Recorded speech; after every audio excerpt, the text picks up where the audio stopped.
Bayangkan, kamu sedang berdiri di tepi sungai, tiba-tiba, muncul seekor buaya sebesar bas sekolah. Giginya panjang seperti pisau, rahangnya mampu menghancurkan tulang dinosaur, dan sekali dia menggigit, tiada jalan keluar.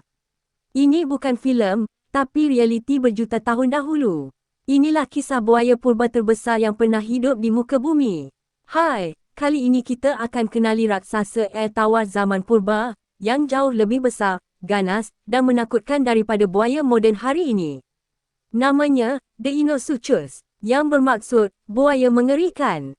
Kita kembali ke sekitar 80 juta tahun lalu, ketika dinosaur masih menguasai daratan. Sungai-sungai besar di Amerika Utara menjadi tempat pemburuan buaya gergasi ini.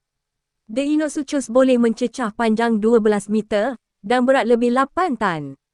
Lebih besar daripada 2 ekor buaya moden digabungkan.